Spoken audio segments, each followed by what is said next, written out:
various other manifestations of violence in these that appear, and I can only say appear, to be traceable to what you might call an amusement device war of some sort. We cannot, I'll put it this way, if we could make a case, we would have done so. As of now, we cannot. There's the Calypso explosion. There's the fire at the Forest Park Lanes. There are other instances. There are claims, or have been claims made by certain operators of people coming in and tearing their places up and trying to connect this with one operator or another. We've made no cases on it. This is just information that we get, and we try to check out. These things are very difficult to check out. I suppose there's nothing quite so difficult to make as an arson case.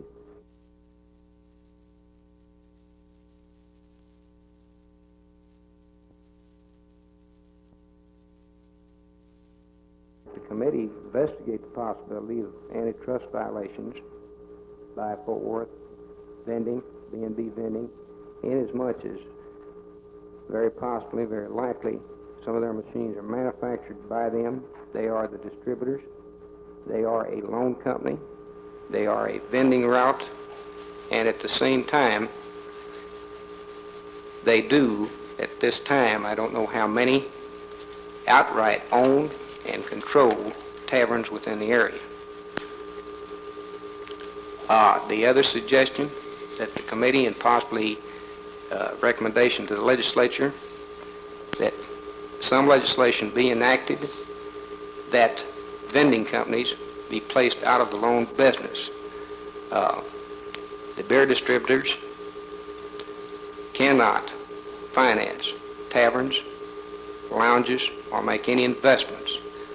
And if not outright, at least that if vending companies are permitted to assist financially in taverns or lounges, that it be done on the basis that the notes, chattel mortgages, be held by banks. They could co-sign them, but that the money not come directly from the vending company, and the vending company be the loan institution.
Feel that by the end of this month we'll have a substantial outbreak of flu, which we certainly would term it epidemic proportions.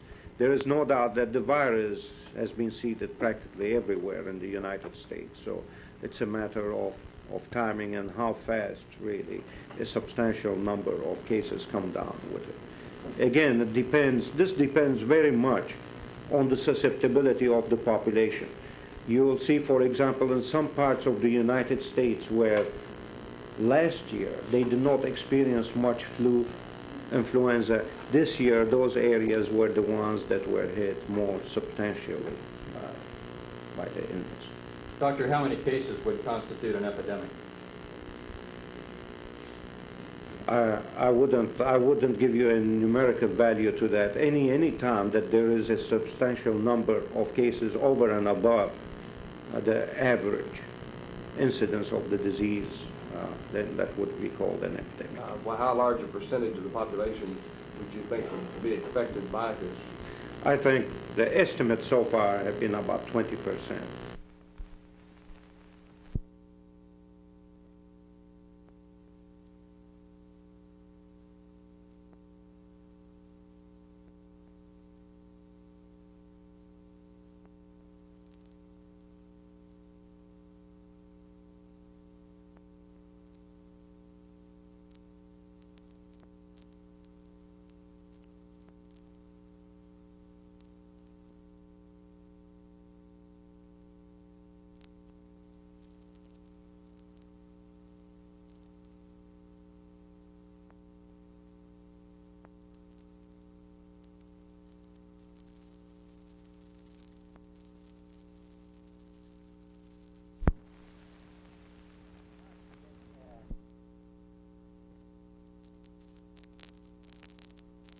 It's getting to the point now where a protective hard hat like this one is almost formal wear in this block of Elm Street.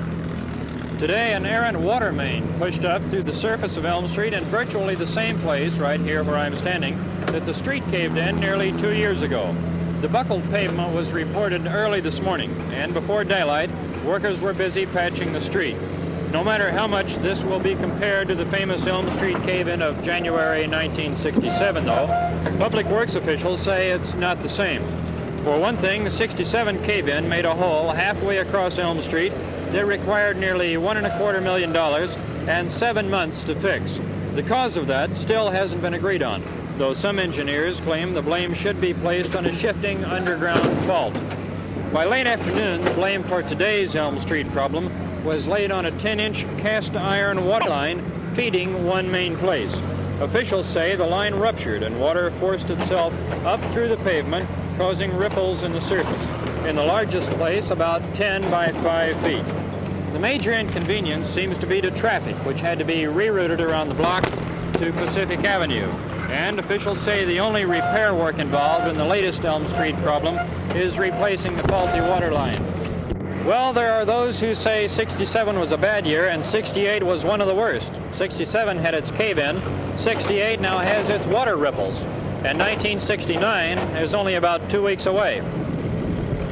Good luck, Elm Street. This is Phil Reynolds, Channel 8 News.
We uncovered no illegal activity on the part of anyone whatsoever.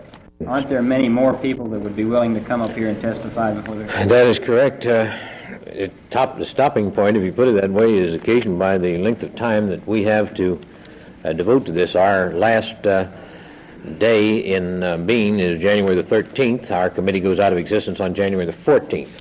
We still have to have some hearings in another city. We still have 5 or 6 boxes of material to go through and correlate and get answers from.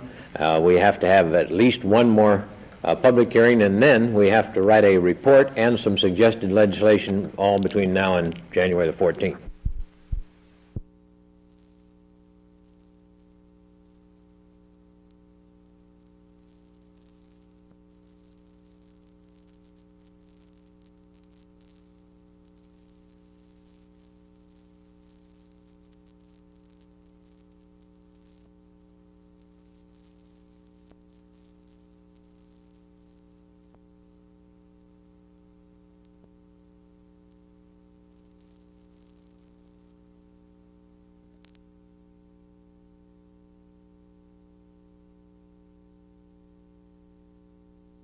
He told me just don't move. And he cussed me out, and then I'm mad, and I just, he was close, so I just grabbed for his hand and tried to jerk it out, come on. Now, he fired 3 shots at you. Yeah. One of them hit your belt buckle. When it hit you, did you think that you were actually shot and hurt very badly? Yeah. Did that scare you a lot? No, it didn't scare me. It just stung, and I thought, sure, he punched me.